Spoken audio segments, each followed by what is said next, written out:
Buenas tardes y bienvenidos a Educa Historia, la historia para todos. Y concretamente en nuestra sección Deberías conocer tenemos hoy a un profesor de los Maristas Arriguren de Navarra, a Miguel Fernández. Buenas tardes, Miguel. Vamos a ver una actividad que ha diseñado él, que es videojuegos, una actividad de videojuegos en donde se trabaja la baja edad media con los alumnos de segundo de eso. Buenas tardes, Miguel, otra vez. Buenas tardes, José Luis. Encantado de estar aquí con vosotros. Pues vamos a ir con la primera pregunta. Fíjate que tenemos sobreimpresionada la pregunta, que es, ¿qué es esta actividad? Bueno, pues la actividad se enmarca curricularmente dentro de uno de los temas que tenemos que trabajar en segundo de la ESO, que es la baja edad media. Y a la vez aprovechamos, pues, en el marco de mi tesis doctoral, estoy investigando la potencialidad que tienen los videojuegos como herramienta, como recurso didáctico. Y hemos creado este taller, y hablo en plural porque, bueno, mi director, Íñigo Mugueta, es también, y Paco Revuelta están asesorándome y dándome ideas sobre cómo funcionar. Y de esta manera lo que hemos hecho es estar pues, testando varios videojuegos hasta llegar a la conclusión de que tanto Age of Empires como Europa Universalis, que son los dos videojuegos con los que estamos realizando el taller, pues bueno, ver qué es lo que aprende el alumnado, ver quién aprende qué, quién aprende más, quién aprende menos, quién no aprende nada y pues un poco estamos ahora en eso, ¿no? Trabajando la baja edad media, que como digo es un contenido curricular de segundo de la ESO, pues utilizando Pues estos dos la, videojuegos. la segunda pregunta está incluida en eso que acabas de decir. ¿Para quién? Para los alumnos de segundo de eso. Eso O es sea que son una alumnos actividad. ¿de qué edad aproximadamente? Sí, 13 años, algún repetidor, alguna repetidora 14 años, pero sí, en general va encaminado para ellos. De hecho, son tres clases las que están inmersas en el proyecto. Una clase es la que está jugando con Age of Empires, otra clase es la que está jugando con Europa Universalis y hay una tercera clase que está participando en el proyecto, pero no está jugando a videojuegos, sino que es una clase de control que está recibiendo pues, unas clases más magistrales, con el libro, con unos vídeos, tal. Y también es interesante pues, la comparación que vamos a hacer, ¿no? Entre pues, lo mismo, quién aprende Los qué tres. con un videojuego y si aprenden más, menos, mejor, peor que los que están trabajando con una metodología más tradicional. ¿Y cuál es el menú? O sea, ¿en qué consiste la actividad? ¿Puedes explicarnos un poco? Sí, pues bueno, la actividad en sí está dividida como en dos partes muy claras, muy diferenciadas. El taller, el proyecto empieza con un pre-test, con un test previo, con unas preguntas sobre el desarrollo social, económico, tecnológico, cultural que se vive en la baja edad media. Ese test se le pasa a todo el alumnado, al alumnado de los tres grupos, para ver de dónde partimos, de qué conocimientos previos tienen, qué saben del tema, si les suena algo, si no les suena absolutamente nada. Posteriormente se explica muy por encima una clase magistral, pero muy dinámica, con mucha pregunta directa, con mucho vídeo, con mucha imagen. Se explica qué fue eso del desarrollismo cultural, tecnológico, social, económico en la Baja Edad Media. Y la clase ya automáticamente posterior se les pone a jugar al videojuego que les ha tocado y han estado de momento entre 4 y 5 clases jugando al videojuego. Las primeras clases tutoriales para aprender a jugar, cómo mover los personajes, cómo producir alimento, cómo hacer aliados, cómo comerciar. Y ahora ya, la clase de hoy precisamente, les hemos vuelto a pasar el mismo test, sería el mismo test, un post-test, con las mismas preguntas para ver qué es lo que ha aprendido cada uno de los grupos.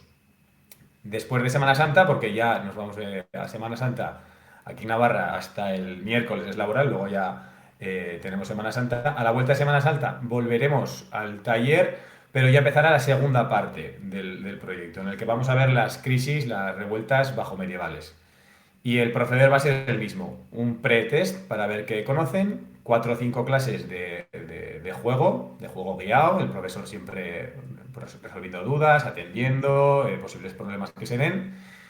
Y después de esos 4 o 5 días de clases haremos otro post-test para, pues, para ver qué aprendizaje ha habido, quién ha aprendido qué con un videojuego, con otro, la clase que no ha jugado videojuegos. Entonces, el porqué de esta actividad es un poco medir, ¿no? Si se Mm. aprende más, cuánto más, ¿no? Sí, además tenemos la teoría, somos conocedores de que existe la teoría de que con los videojuegos se puede aprender algo más que esos conceptos de primer orden, que son fechas, vocabulario, nombres, batallas, que por supuesto se aprenden. Sabemos o creemos que además el alumno puede aprender unos conceptos de segundo orden más relacionados con, con temas competenciales, como puede ser la multicausalidad, la empatía histórica, la narración histórica por medio de lo que están viviendo. Al final, el videojuego, si tiene algo de bueno, es ese carácter interactivo, algo que no tienen otros medios como el cine o como las novelas, por ejemplo. Tú lees un libro de historia o ves una película de historia y eres mero receptor, eres pasivo, ¿no? ante esa acción. Sin embargo, con el videojuego, y gracias a su carácter interactivo, tú estás haciendo. En todo momento eres tú el protagonista, el que hace, el que deshace, el que sufre en carnes, el que consigue las victorias. Y ese carácter interactivo te permite conectar esos aprendizajes con todo lo que estás viendo, estás viviendo, y es un aprendizaje pues mucho más significativo, ¿no? Entonces, creemos que la potencialidad del videojuego puede ayudar a desarrollar pues, una serie de competencias que igual de otra forma pues no se podría. El ejemplo más Oye, claro, pues sí, dime. no, digo que el ejemplo más claro muchas veces yo siempre lo pongo cuando hablamos de causas de la revolución industrial o causas de la, no sé, de la Segunda Guerra Mundial. Y las estudias en el libro, ¿no? Causas económicas, causas sociales, causas culturales, y las estudias como compartimentos estancos que muchas veces no conectas entre ellos. Y cuando tú estás jugando al videojuego, tienes que tener mucho cuidado para controlar aspectos económicos, aspectos sociales, aspectos religiosos, porque si no es cuando, si no los controlas todos y los controlas todos muy bien, empiezan las revueltas, empiezan los problemas, y es eso lo que te permite el videojuego hacer clic, ahí va, pues todo esto que es lo que estamos viendo en el libro quiere decir esto, ¿no? Y creo que es muy interesante. Pues creo que lo has explicado muy bien. Te voy a dejar con Damarcus para que os toméis un café.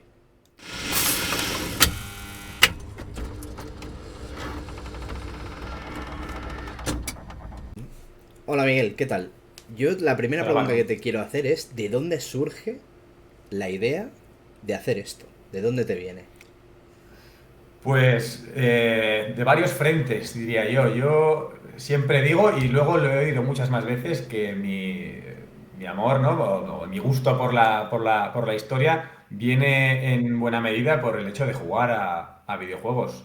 Yo recuerdo jugar Age of Empires, pero también recuerdo jugar Civilization, muchos videojuegos de carácter histórico que desde pequeño, ¿no? Me han hecho pues esto qué interesante. Y después de ver, yo qué sé, la campaña de Juana de Arco, pues interesarme por la Guerra de los 100 años y coger un libro y esta mujer quién fue y verme una película y preguntar.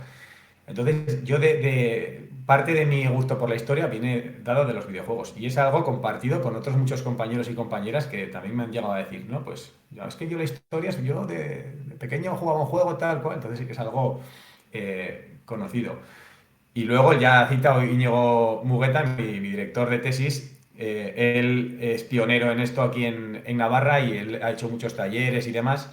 Y cuando fue mi profesor en el máster de profesorado de secundaria, ahí es cuando ya conectamos y empecé a hacerle preguntas y él vio interés en mí y me dijo, sí, pues si quieres puedes venir un día y ves cómo se hace. Y dije, jo, qué interesante, yo esto lo quiero utilizar el día de mañana en mis clases. La siguiente pregunta que te quiero hacer es ¿qué tal los chavales en la experiencia, ¿no? O sea, tiene que ser como una cosa Sí, bastante sí. diferente a lo que suelen hacer, ¿no? La verdad que ellos y ellas están, vamos, están maravillados, les encanta la idea, están todos esperándome sentados en su silla diciendo, ¿vamos a la sala de ordenadores o no? Sí, vamos, felices de la vida de estudiar historia de esta manera, de que llegue la hora de historia, ¿no? Que fíjate tú, que siempre, hoy historia, qué tostón, ¿no? Pues están deseosos de que llegue el momento y de ponerse manos a la obra. A veces, esto también es verdad, a veces es peligroso, es un arma de doble filo, porque muchas veces la motivación se dispara tanto que pierde la noción de que están en clase y de que y a veces hay que bajarlos un poco a la realidad y decir, que estamos todavía en clase, que aunque estemos jugando a videojuegos, esto es una cosa seria, una cosa académica, tal. Pero la verdad es que se comportan asombrosamente bien y están, vamos, como locos por el conocer, eh, por el estudiar el tema, porque llega la hora de historia, ¿no? Y es una cosa que, claro, como profesor, pues es una maravilla. Y ya lo último que te quiero decir, eh, ¿no te gustaría que Paradox sacara una versión de esos juegos estos de gran estrategia, los que estás utilizando? También me imagino Hearts of Irons o algún otro, o el Victoria, etc., educativo. O sea, no Sí, la sería verdad que como eso sería... genial porque es un poco lo que decías, ¿no? Es decir, lo que te dan estos juegos de gran estrategia, ¿no? Entiendo que yo lo viví de pequeño como estudiante, entiendo que tú también, como comentabas, es como la visión global, ¿no? El aprendizaje competencial que tú decías, ¿no? De los diferentes factores que influyen en la historia, ¿no? ¿No te encantaría que Paradox sacara como unas versiones educativas aplicadas, como han hecho otras empresas de videojuegos con Assassin's Creed y compañía? Sí, la verdad que sería, vamos, eso sería casi una utopía, ¿no? Porque es verdad que sería maravilloso y que yo estaría el deseo de probarlo y de llevarlo al aula y demás, pero luego también te pones desde el punto de vista de la empresa, al final son una empresa y muchas veces ellos lo que buscan es pues beneficio, ¿no? Y si para obtener beneficio tienen que utilizar la historia y tomarse sus ligerezas históricas y bueno, pues esto sabemos que fue así, pero con el Europa Universalis, por ejemplo, yo puedo empezar la partida con Navarra, ¿no? 1419 y puedo conquistar la península ibérica, puedo conquistar Castilla, Portugal, Aragón, Al-Ándalus, me puedo extender por Europa y puedo acabar la partida con Navarra como la superpotencia de la Baja Edad Media o de la Edad Moderna. Pero no, el juego además te lo pone difícil para que no puedas hacer según qué cosas, eso es obvio. Pero la verdad que si yo entiendo que ellos utilizan la historia como un escenario que atrae a las personas, que es llamativo y que saben que van a vender y que van a hacer negocio precisamente con eso. Y se toman las licencias históricas que les da la gana. No hablo precisamente de Europa Universalis, pero algunos videojuegos se toman licencias históricas con el fin de hacerlo todavía más visual, más entretenido, más llamativo, para que venda más, ¿no? Que pudiesen llegar a, no sé, a alguna especie de acuerdo con el gobierno y que hiciesen un videojuego educativo totalmente verídico y veraz y súper útil, buah, sería una maravilla, pero lo veo complicado, lo veo complicado. Educa Historia. Laboratorio de Didáctica de la Historia.